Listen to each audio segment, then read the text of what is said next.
Hey, what's up guys? Inco here with a new build video, and this is going to be for Vaal Lightning Strike Champion. This is our build. Shout out to Zanello for this. We're going to, we're going to be doing a 80% more life Baran here. A invitation with more life.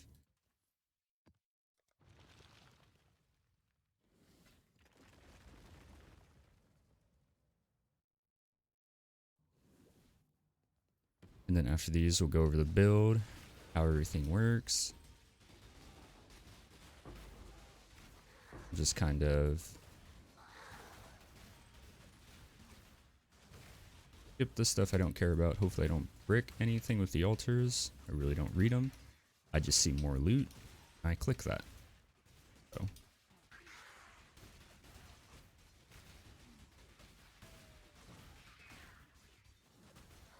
So one thing to mention while mapping, if you do play this build, Sniper's Mark makes the build pretty laggy when it's already quite laggy. Like if you start sitting here and throwing down a bunch of lightning strikes and that.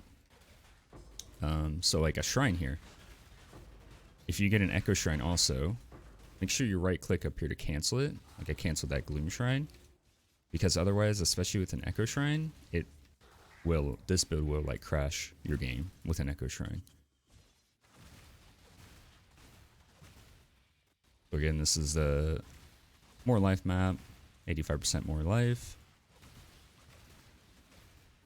We'll wait for the boss.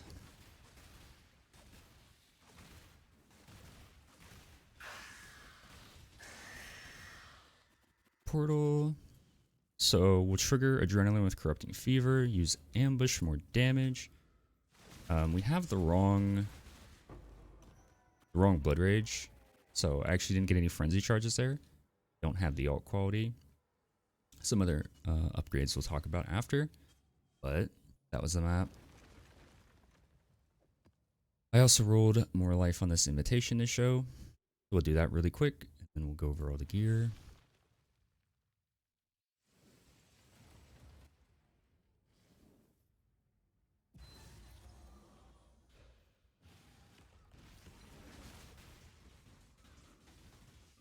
Oops, forgot to activate my flask.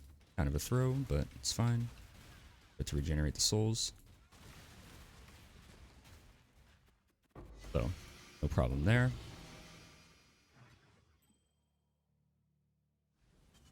Strength, allocate B. Okay. Dump this stuff really quick.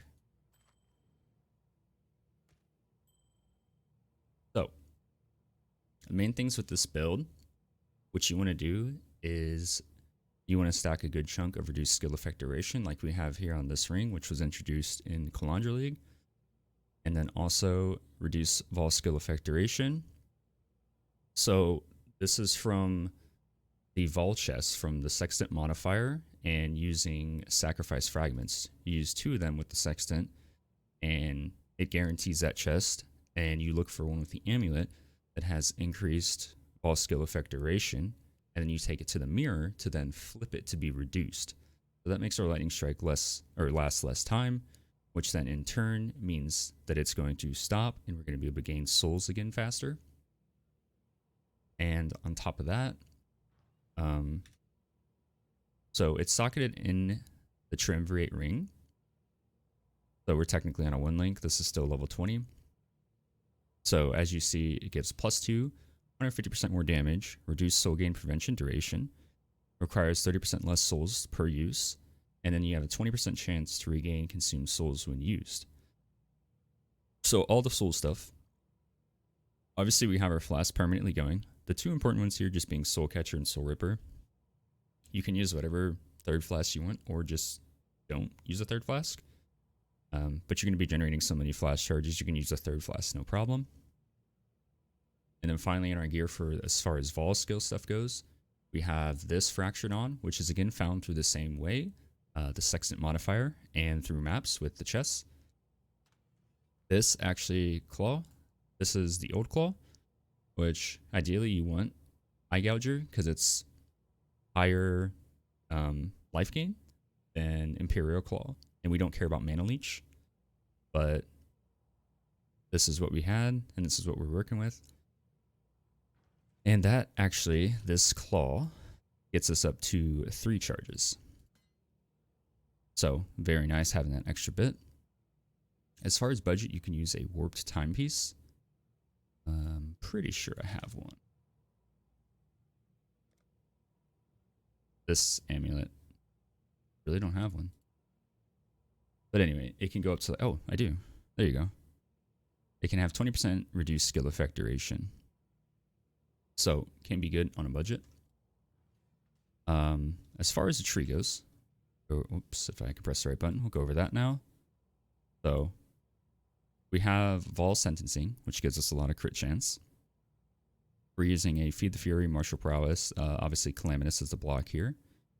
This is giving us leech, attack speed while leeching. And then here, we're getting attack speed and damage. And then we have Watcher's Eye with gaining a flash charge and you deal a crit strike while affected by precision, crit chance wrath, and damage leech has life with vitality. The leech vitality could be replaced with a regen vitality to further gain rage from Comb's gloves. So up here, we are using a brutal restraint. We want to have the Trader Keystone here because this gives us flash charges per empty flask slot. And this has 50% increased flash charges gain. So you have 10% here, 10%, 10% here, 10% here, and 10% here. And that gives us 50% increased flash charges gain. We are taking advantage of a massive thread of hope here. And that's what gets us these 2 nodes. We also get some reservation up here, some life, strength, and then some attack speed and damage here. We're a little scuffed right now with having these 2 nodes because we lost the hybrid craft on our old claw that had strength and int. So probably build and mitigate that, plan for it. Now, Fatal Flourish. Fatal Flourish is insane for this build because, so if I take this out, if I put down, you see it's just attacking normally, right? But if I put Fatal Flourish in, it attacks twice. So you see that? So basically like doubling the damage, right? Very good for this build. Another really important thing is Atziri's Reign. So this has increased Vaal skill effect duration, which because we have so much reduced, we're fine with that 15% to gain the benefit of Vaal skills have 20% chance to regain consumed souls when used. We also have this modifier on our ring. So we have a 40% chance. So we have 3 charges of Vaal Lightning Strike and a 40% chance to make it not cost anything. So in a situation where you're not gaining any souls from mobs or anything, obviously you can even use... we'll talk about that later. But if you just sit here and spam it, you'll see a good chunk of those got refreshed because there's 40% chance not to consume. So I'll wait for them all to come back. Didn't consume there. Consumed. Didn't consume. Consume. Consume. Didn't consume. So pretty good percent chance that it doesn't consume, which means you can be able to put down more lightning strikes and more damage. They last for roughly 2.6, I believe. Yeah, 2.6 seconds. And they attack quite often, especially when you have your frenzy charges up in that, and your totems, and then your adrenaline trigger through corrupting fever. We get Spiked Concoction for Alchemist Genius, which gives increased flash charges gained and effective flasks. The rest of the tree, you can pretty much look at the POB, simple. That's the jewels and everything. Those are the big things that really make the build tick. We are capped on spell suppression. We have 34k, around like 35k armor and evasion. So obviously since that, we are taking advantage of Perseverance for a lot of damage and free onslaught. One big important thing with this build is the new gloves Comb's Spirit. So you'll see I'm not regenerating any life. When I take off the gloves, I start regenerating. But this turns your life regeneration into rage generation. So you see if I pop my berserk, once it runs out, it's going to take a bit because we do have a lot of life regeneration, which is something you do want to stack. There we go. Now you'll see it starts regenerating rage quite quickly. And we're at max with it. And these give a lot of damage. We're also getting attack crit here to take advantage of that. And that's the big things of the build. Now we'll go over the actual gear. So the claw, the big things you're looking for. This obviously needs divined. Pretty bad rolled on the lightning essence, but you want big lightning damage, elemental damage with attack skills, lightning damage, chance to shock craft, and you ideally want the crit chance and stat mod because that's going to save you 2 points. Alternatively, with the helmet, we could drop spell suppression and take quick step, and that would allow us to get stats on the helmet. But this helmet's just frankly too good to recraft. And obviously we're using Doriani's.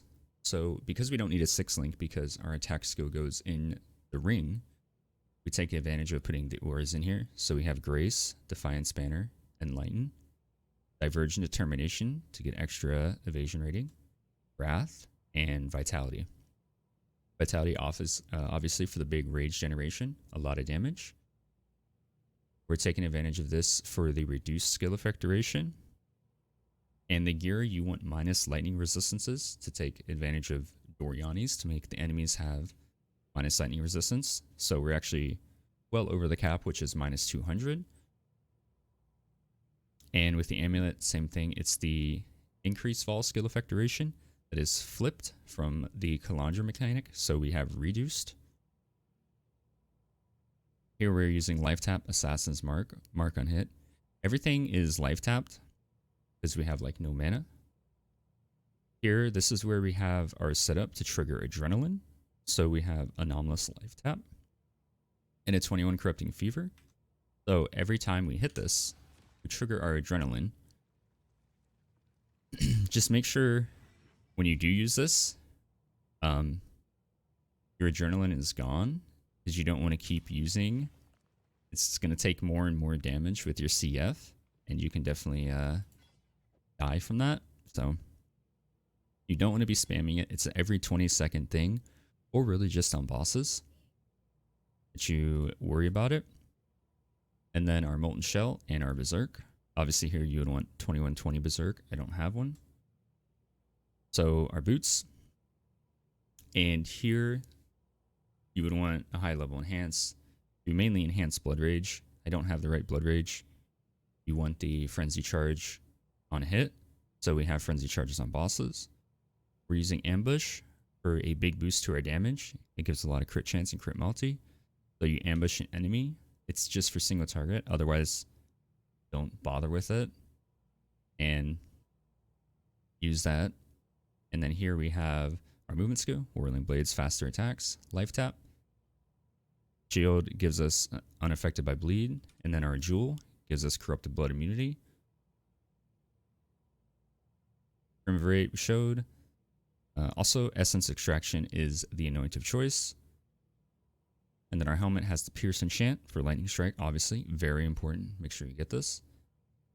You want Phantasmal Ancestral Protector for increased buff effect.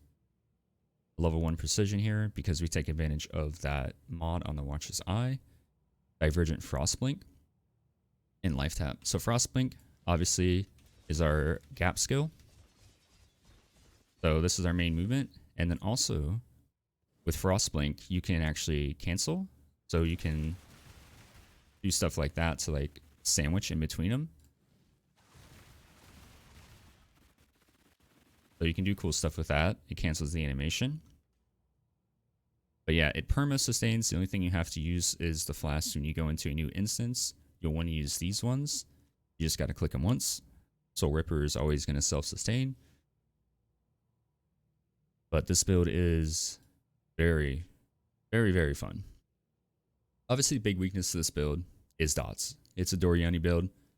So something like Cirrus, for example, not going to have a good time. Not going to have a good time with those ground dots. You'll like insta-phase him and kill him really quick. And you can probably insta-kill him. But if you run over those ground dots, you're going to die. As far as mana siphoners and that, we pretty much outleech them. So they're not that big of a deal. We kill them so fast. Getting more chaos rays would be really nice on this build, but it's pretty tight with capping spell suppression and getting good defenses and your other resistances in general and just getting them up. So this definitely has the chaos rays that did get into it is very nice. Like the one downside here is this hit reduced attack speed, but it gives a bunch of rage generation, which is insane. Obviously, this amulet hit was pretty nice. It has, you know, lightning damage to attacks against you, which isn't really noticeable, but obviously otherwise the same. It's pretty insane for the build. All in all, I can definitely recommend this build. I will say the budget version, while doable with warp timepiece and that, and also using a different claw, I don't necessarily know. I still think this jewel's worth it, honestly. Because even at 2 charges, like if I slap this on, we're back to 2 charges. And obviously we have the 20% from the ring and the 20% here. Then it proc there, it proc there, it proc there, it proc there, then it proc there. So it's still very nice to have, and I definitely think it's worth a jewel slot. So I would actually still recommend it. You can use a warp timepiece, and that's actually like the budget option until you go through and get a amulet and mirror it so that it hits, you know, the opposite, and you get the reduce fall skill effect. But this is a really good budget option. Obviously, you want as high attack speed, as high reduced skill effect duration on here. Those are the 2 big mods that you want to look at. And then make sure you get your anoint on there. And other than that, I think that covers pretty much everything. The Watcher's Eye also, instead of the damage leech, you could look for a regeneration one so that you're generating more rage, and also your berserk is going to be up longer. Again, I wouldn't recommend Sniper's Mark. The build can already get quite laggy, and especially in Echo Shrine, definitely cancel that if you ever get one while mapping. So we stick with Assassin's Mark because this also gives us power charge generation, which is nice. The build, I will say, quite easy to level. I've been playing with it, and I die to myself. So obviously this league, like 98% of your loot is coming from either a lucky loot goblin or altars. So I farm altars with the double downside, Eldritch Gaze. And so I'll take mods that just, you know, kill my resistances or defenses, blast stuff like that. And that's normally what I die to. If you ignore the altar stuff in that, I will say I think this build is very comfortable to level 2. So as long as you're not being dumb like me, taking dumb altars and that, it's actually very fun to play, very cozy. I mean, you're literally just running around really fast. You have adrenaline, perma-adrenaline, just laying down your lightning strikes and going and fasting. Also very fun in Delve. As far as Pantheon, we're using Soul of the Brine King. Main thing here is just the Canopy Frozen. And I was using Soul of Aberith here because I was farming the Embers, the Searing Exarch. But there's worse mods for this build with Searing Exarch. Mainly like the Meteor Flask one, taking Chaos Damage Flask effect. There's also like a Flash Charge one that's not fun. So your miner, you can really use whichever you want. But I still like this to ignore the Burning Ground on maps that it does spawn on there. And the bandits, of course, kill all. So make sure you get all your points on the build. Very important. I honestly have no clue the DPS. I can just say any boss I've done, like Maven and that, you insta-killer. You guys want, I can show footage of stuff like that. But also the end of Maven running into those lasers, again, is not fun because we have no life regen. So stuff like that is not fun for this build. And ground dots. Those are the two big downsides to it, as it's a Doriani build. But other than that, a blast to play, does a ton of damage. Like I said, I don't really know the damage. I can just say what POB says. There's no way, because this completely destroys like all bosses in that. But yeah. Let me know if you guys want to see anything, if you have any questions about the build. Otherwise, hope you guys have a good rest of your day and or night. And I'll see you guys in the next video. Take care.